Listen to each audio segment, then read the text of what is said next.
Hello everybody, it's John J5 Live here and welcome back to Flash and Chat again. I know it's been a while since we last released a video here, but we are back reviewing more LEGO train sets. And just an update, this is the only theme we are covering on this channel from now on.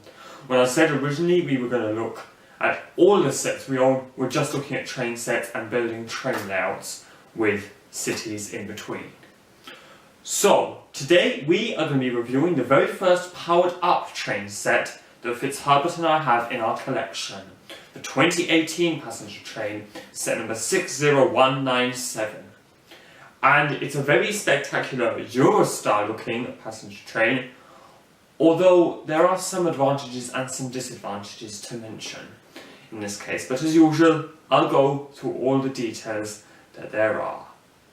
So, this set consists of 7 bags in total, and it has 677 pieces and 3 minifigures. So bag number 1 builds up the little way station and the first powered up train with a signal in it. I know there is a power functions train we have that has a signal, in this case 7938, but it's somewhat slightly shorter than the other one. So they look in some ways different. And the way station is very quaint with a departure board and 2 seats, enough for the passengers to be sitting on. And it only builds up one of the 4 minifigures, the other one is built up later.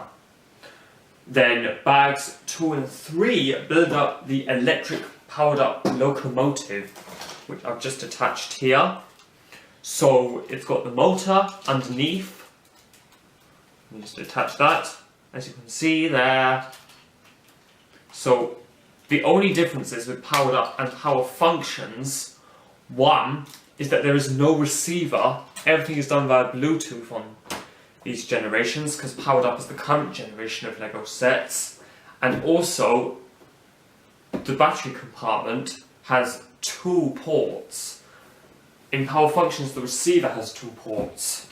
So, as you can see, we've got the remote here. So, port A is being used to control the motor, and port B, even though they were not included in the set, I bought them as additions, you can have controlled headlights in this case. The idea coming for the other passenger train that I have in my collection, which I'll come to in 2 videos time, which I'll be reviewing. Fitzherbert will review the 2 cargo trains that we have from Powered Up, and Arnold will review a small set that sits in between the 2. And they follow over manuals 2 and 3, because it's quite a large build, the locomotive.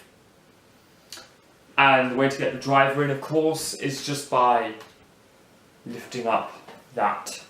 Unlike the high-speed passenger train set 60051, the very first set I ever reviewed on this channel has nothing that you can lift up. You have to lift up the whole thing physically. But you can do that as well with the cab as well. But we'll show you the train running with the lights on in a little bit. But to continue on that, this is used up with bags numbers 2 and 3 as well. Then bags 4 and 5, they construct up the cafe carriage and the cafe attendant minifigure. So it's the first train in our collection to have a little bit of extra detail in it. So the roof can be removed in one go, unlike the other trains where it can be removed in parts, except for the red passenger train, because it can remove the middle carriage entirely in one go, and the back carriage you can get as much off as you can. And that's with bags 4 and 5, as I've said.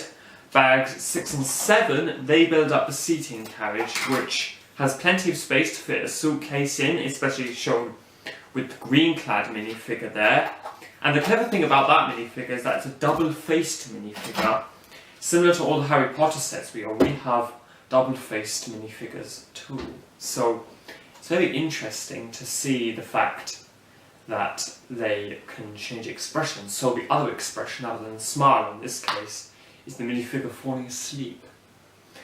And the other clever thing about this passenger train is that all the others, they actually have a hole in the floor. This one does not, so you can see there's flat tires in there, which come from the undercarriage parts. I'm trying to get my words correct in this case. And then in terms of track, it comes with 4 straights and 16 curves, like 60051, which I think deserves more track. But there are other things to say about this set as well, which I am not really happy about. First of all, the fact, for instance, that this train is not a complete train. You need 2 of these to build a full train, so basically this is just half of it. So you need another locomotive on the end, unlike the others. But we don't mind, even if this set is now a retired set, we still have one of these. And the reason why we chose to get this powered up train first is because at the time we arrived in our collection is that we only had 2 cargo trains and 1 passenger train at the time. In this case 60051 was our passenger train, and then we had 60098, 60052 with our cargo trains. We didn't get 7938 until after we got the conjugate pair of this train, which is the green cargo train, set number 60198. And that is our favourite cargo train out of all of them in the collection.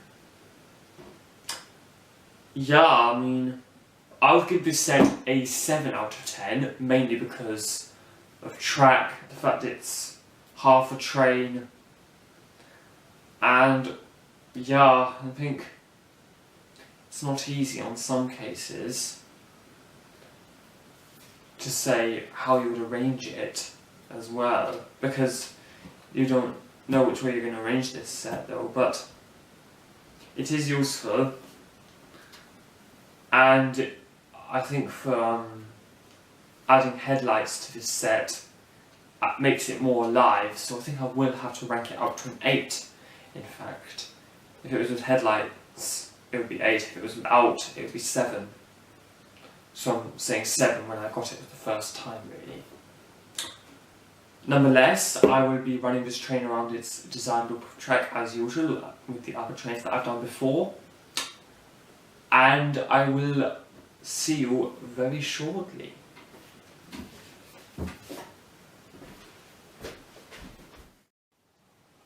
Now the genius thing about powered up sets is there are 2 ways of controlling a train. For really complex train layouts, I generally use my remote control, but that wastes 4 AAA batteries, so screw that and welcome the LEGO Powered Up app, which is what I'm using to demonstrate the train this time.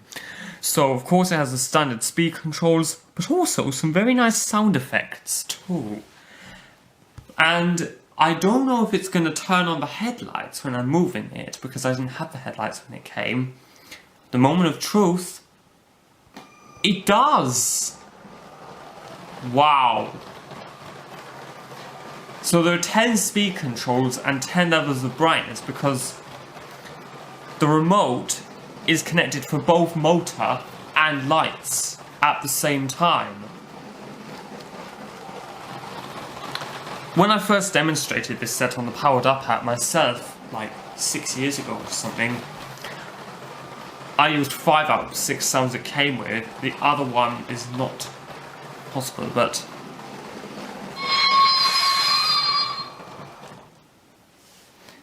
that is the braking sound effect. And then, yeah, if I take off the roof, you can clearly see what it's like inside the cafe carriage right there, which is impressive. But I'm just gonna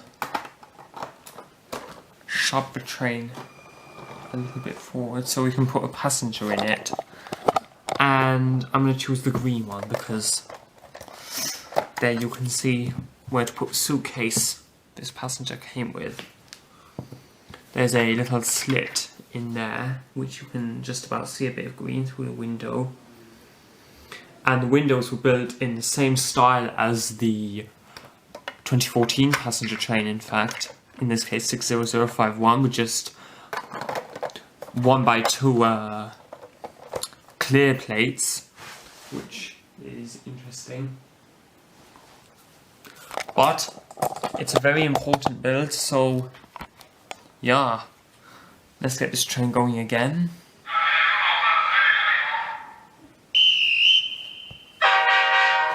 There's the horn, and I love hearing different horns.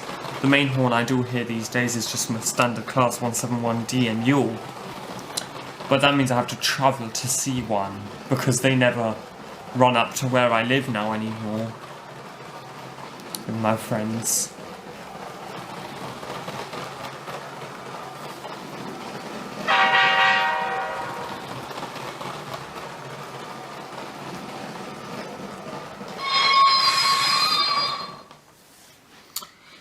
Yes, the only other thing is, though, with the signal you can change the aspects as well by just getting either a green, red or orange transparent 1x1 round piece along with a 1x1 round, white tile in this case.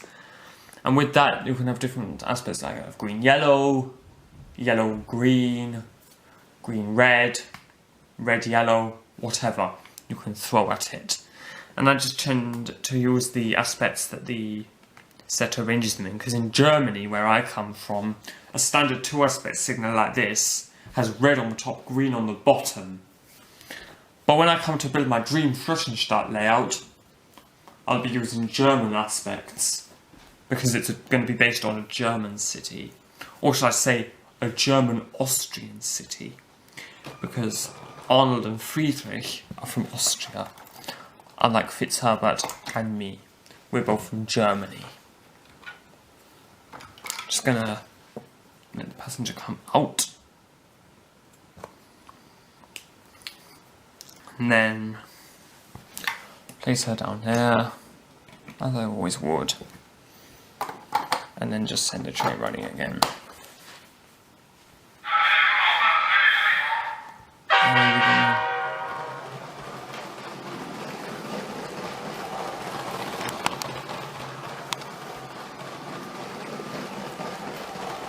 So yes, I would give it an 8 when you include the headlights, but 7 when there aren't any, because it makes it a little bit more boring.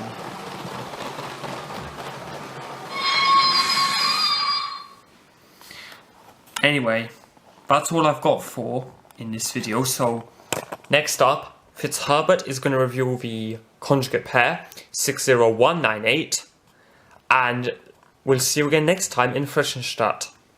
Also, just notice when you stop the train, the lights turn off, which is really nice, because they are, as I said, linked. Auf Wiedersehen,